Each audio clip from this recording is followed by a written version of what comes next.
Thank you, Microsoft, for allowing me to celebrate with you today the Hispanic Heritage Month. I had yesterday when I was taking the plane from New York to here, and since then I had this little urge, to be here and already have the microphone just to say one thing. Thank you.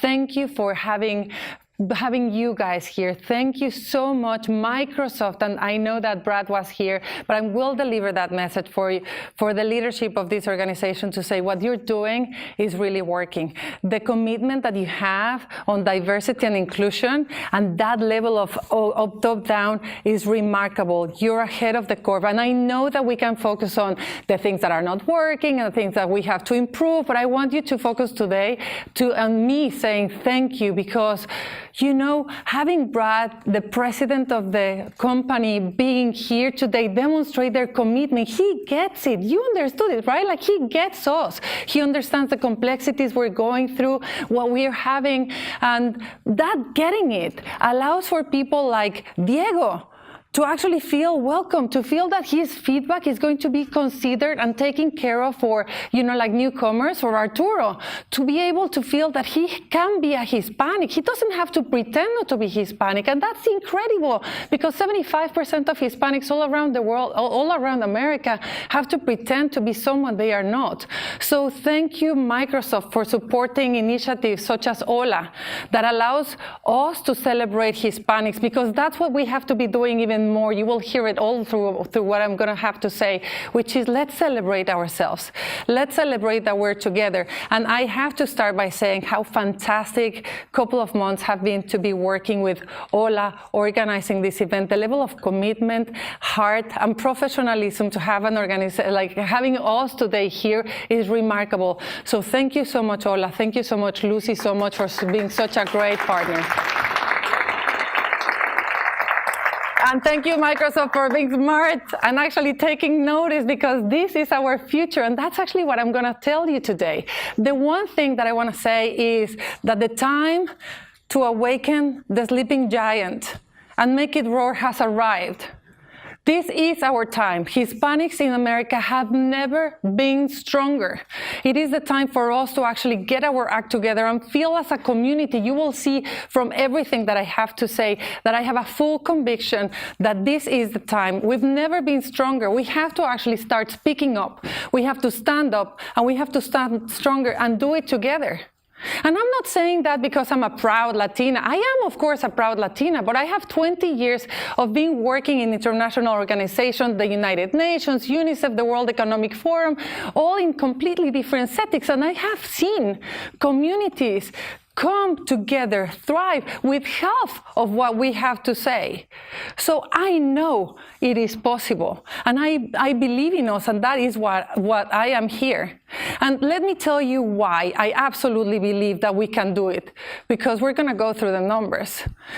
We are the people. We're 18% of America. We're 59 million people, probably more. And but not only the current generation, the current citizens of America, we're the future. We're as young as it gets. We're the main driver of the growth. And by 2050, we will be 1/4 of America's population. And we're young. 1/3 of Hispanics are younger than 18. That makes it 6 in 10 millennials that are in America. We're the economic power. The Hispanic GDP is $22.1 trillion in 2015. And that would make us, if you think of it as a standalone economy, that makes Hispanics in America the size of Italy. That is incredible. Our consumer market today is $1.5 trillion. And it's not only today, it's what we're going to be doing tomorrow. The Latino GDP is growing 70% faster than the country's non-Latino GDP. And our purchasing power has also increased 70%. And that means that by 2020, we're going to have a purchasing power of $1.7 trillion. We are our income growth is growing fast. That means that we will have a purchasing power because we're going to be more and we're going to have more income. We're going to be the economic power of the future and the consumers of tomorrow, let alone of the consumers of today. So we account today of 20% of that perfect demographic bracket that everybody wants to have, which is the 18 to 34 years old.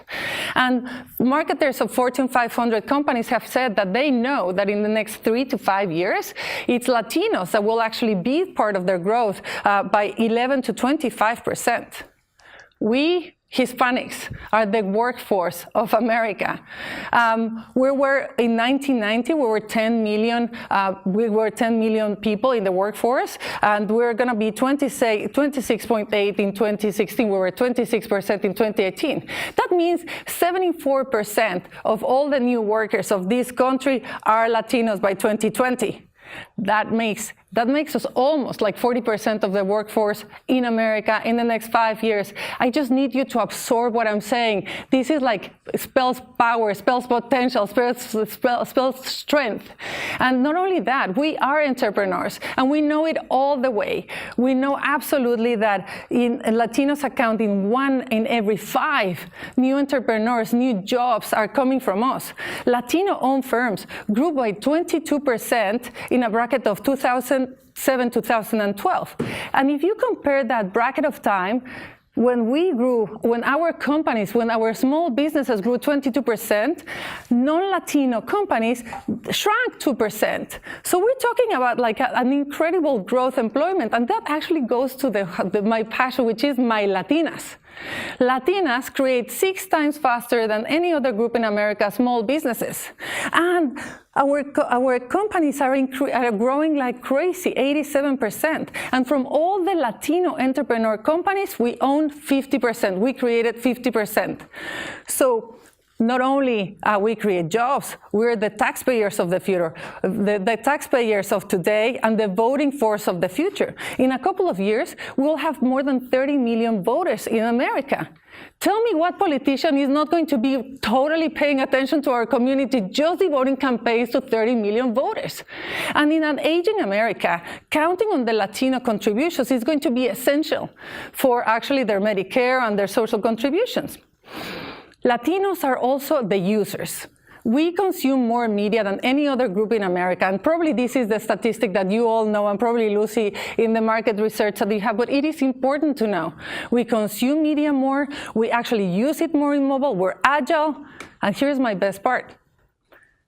It's not only all the numbers that I just gave you, it is who we are that makes me believe on on our potential and what we can be. I was talking yesterday with Alvaro. At the end of the day, if you're a manager, what you really, really want is the emotional commitment of the people that work for you. We come with that already built in our system. So who wouldn't want to be hiring people that are already like, okay, so let me start. I already have the passion that it will require. Because we are hard workers. 8 in every 10 Hispanics know that hard work will take them further. We're fighters. We know about resilience. We know what it takes actually to start, like picking onions. Our parents have done it. They have taught us how to be fighters. This is part of our DNA. 45% of Hispanics that have come from a low-income quintile have made it to the middle class. We're going to keep on fighting. And we are ambitious. 89% of Latinos said that it is very important for them to have better opportunities, to have a better job. And we are family and value-based, and we have our friends and our communities. And this is very important because if you start looking at other groups in America, there are single mothers. 85% of African Americans have single mother families. We're together. We're values-based. We care about being connected and making sure that our network is okay. So we're not going to go alone. We're going to take our whole network. And we're optimistic. 7 in 10 Hispanics actually know, like young Hispanics, know that they are going to be better off than their parents. So it is clear, right? It is clear we are the economic power, the voters of the future, the workers, the job makers, the everything that is happening. But still, But still, el talón de Aquiles. We're not unified. We're not united. 1 in every 5 Hispanics have said, don't identify as Hispanics. And that has incredible consequences, because the only way that we're going to exercise that power is if you look at us as together. If we continue thinking small, in small pieces, I am Cuban, I am Venezuelan, and I'm not only Cuban versus Mexican, I'm Cuban from Miami. You see what I mean? Like it goes down the right. We have to stop thinking in 26 and start thinking in 1. We have to learn from other communities. Do you really believe that the Chinese and the Japanese love each other? Historically, they have had more differences than any other country. But together they go and say, we're Asian, and we're going to go and fight for scholarships, and we're going to go and make sure that we're represented in the tech industry. You can take it from different communities, the Jewish community, the Asian community. We have to learn to think community, because that's the only way in which we're going to be able to exercise our power. We have to start, if you're going to buy Hispanic. If you're going to hire Hispanic. This is what community means for us. We also have an incredible lack of role models, and this is a true problem. I mean, I'm not saying that we don't have role models in the entertainment business. That's amazing, and God bless them. But at the end of the day, we have by far more than that. We have a VP of sales of Microsoft. We have the CMO of Facebook. We have the astronauts, the civil society, the academics, the people that can represent us. But we have to speak up. We have to become role models. If you have a platform, give it to someone to stand and have a say. If you have a light, shine it on a Hispanic. And if you have a voice, you have the responsibility to speak up, because our young generations deserve to have role models. And we absolutely need to accelerate the growth within companies of Hispanic leaders so that they can actually come and help and give the access code to other of us. But that comes actually with the lack of leadership that the Hispanic community suffers. Look, 3/4 of Hispanics say that their community needs a national leader. Another 3/4 are saying that that's extremely or very important to have someone that is actually pushing our concerns, advancing us. And yet, 74% of the Hispanics in America cannot identify a single leader. It is time. It's time to have leaders that actually are willing to step up and take the platform and move from a safe space to a bold space, that has the inspiration and the motivation to come and put us together, to unite us, that is able to open the spaces for the role models that we all need. Because this has consequences in us. We are underrepresented and we're misperceived. From the 18% of the country that we are, only 3% are working in Fortune 500 boards. 6.8 working in computer and math science, only 1% of Latinas working in tech. Do you know the disadvantage that that's going to create, not only for tech companies, for us? If we miss the gap of technology, if we miss the train, this is something serious. 1% of Hispanics represented in politics, less than 7% of all the characters that you see in media are Hispanics. We're more than that. We're by far more than that. We have to be better represented. And we have an incredible set of misperceptions and stereotypes. According to a number of studies, Hispanics are stereotyped as criminals, dangerous, loud, lazy, like pizza deliverers, waiters. That is not us. And that has consequences in ourselves.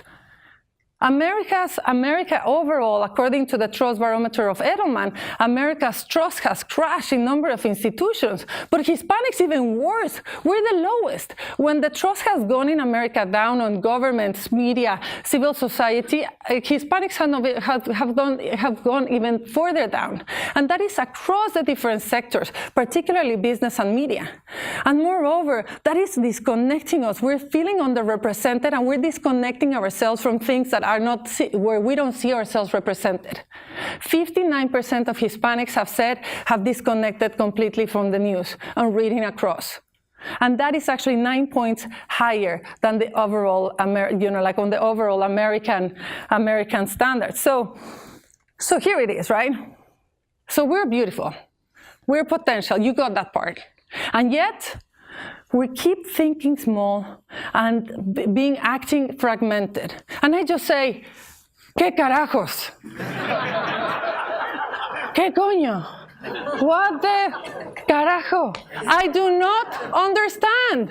We are great. We make this country great. And yet we are underrepresented and we're misperceived and we keep on acting fragmented. It is not okay. It is not okay for me because I think it is unfair. It is unfair that we're so hardworking, that we keep actually working for 12 hours a day, that we keep pick up the onions and that we're on the base of the tacho. I don't want us to be on the lo más bajo del tacho. I want us to be not only on top of the tacho, but in the living room, actually in the room where it happens. That's where Hispanics need to be, in the room where it happens. And it is not okay because we can't let this opportunity happen. It is a lost opportunity if we don't act. And this is the time to be acting. And we won't lose this opportunity. I wouldn't be wasting my time be talking to you if I wouldn't believe that it's possible.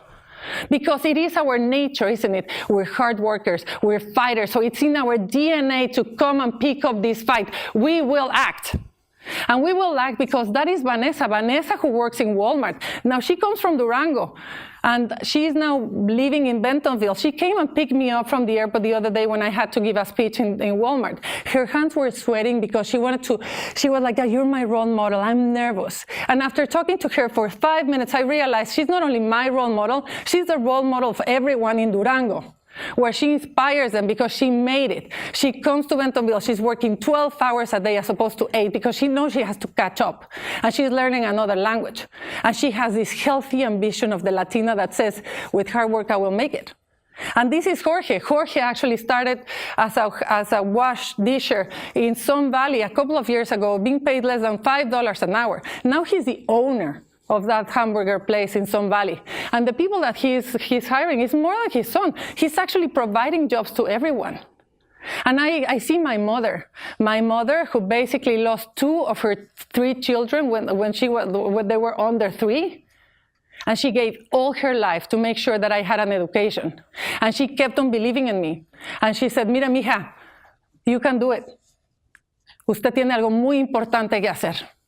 And I'm here today with the same message. Ustedes tienen algo muy importante que hacer por todos nosotros, because we deserve it, because you deserve it. So I have started that myself. I started a sabbatical year from my job at the United Nations and act as the CMO of the Hispanic community. No one asked me, but hey, someone has to do it, so I'm offering it to do, because but we have to do it. I'm doing it for my heroes, for my role models, for my Latinas. Because I know what we need to do. There's an absolute need out there, and it's not too complicated. We have to come together. We have to come together and discover what are the things that unite us. We have to become a community. Stop thinking in the small things, because that's the only thing that we have as a big barrier right now. We have to discover what is our joint dream. Can you imagine how wonderful it would be if we all had the same vision? If we knew that that's the way that we have to do, those are the 3 steps. So I actually think that agreeing on a couple of objectives, joint objectives as a Hispanics, will actually help us tremendously. I've seen it with other communities. I saw it when I was working for AIDS. AIDS, the virus was by far faster than all of us. We were totally fragmented. The church didn't want to distribute condoms. The prostitutes were protesting. Then the non-for-profits were tying themselves to the senators' chairs, until they killed the stigma and allowed people to work on different areas. The pharma was working in this area, the government were panicking, and the people were still dying, and the virus was by far faster than all of that fragmented area. There was a competition of dollars. There was some sense of panic altogether. And so what happened was that we had to stop that nonsense and say, okay, how? You church, you don't want to distribute condoms? Don't distribute condoms, that's fine. And you want to, that's fine, all okay, but can we actually be bigger than ourselves? Can we actually think together in the things that we need to do so that we really fight AIDS? And then the community came together and said, okay, I get it. They're the things that we need to really, really do is get medicines affordable for everyone. Number two, probably we need to fight the stigma so that people that have HIV positive can have a job and feel their dignity back. And once you agree on a couple of things, it automatically unifies the vision and the goals of everybody. And so that's why I'm super proud that the United Nations for the first time allowed for the Hispanic community to come together at the UN, and on December 10th, we're gonna have a Hispanic Leadership Summit so that we can all say like, okay, I get it, you're into voting, you're into tech, I get it. Now, how are we going to do this together? How are we going to provide respect, dignity, and jobs and opportunities for our community and the next to come? What are the three things that we can do together? Because the time, truly, the time is now. No more heads down, only heads up. No more 26 different things, only one. No more small thinking, only big thinking. We can do this. And we absolutely need to unify. Our market power is strong. You realize the numbers. We can bite. So don't be scared of barking. Don't be scared of actually start talking. Don't be scared of be yourself. Look at the numbers. We have the economic power. We're strong. So that Arturo can actually say, I don't have to be anyone else but myself. But hey, I'm going to be the best Arturo I can be. I'm not going to pretend not to be Hispanic. I'm just going to be the Hispanic that I am and the best that I can. And we deserve this. We deserve the jobs. We deserve the jobs in the health industry, in healthcare. We deserve financing for our Latinas to be able to scale up. We can do it. This is our time to become a community. We will not actually stop until we have it. Because as you heard me, we are the voters. We are the future consumers. We are the generation that can make a difference. We are everything that we want to be. We are not takers. No, we are not takers. We are makers. We are not failures. We are successes. And together, we're the future of America, because we really are the muscle behind that incredible middle class. So I just want to ask you to speak up, to stand strong together, and so that we can elevate the community. But the only thing we're going to do it is if we dream together. Thank you so much for having me here today.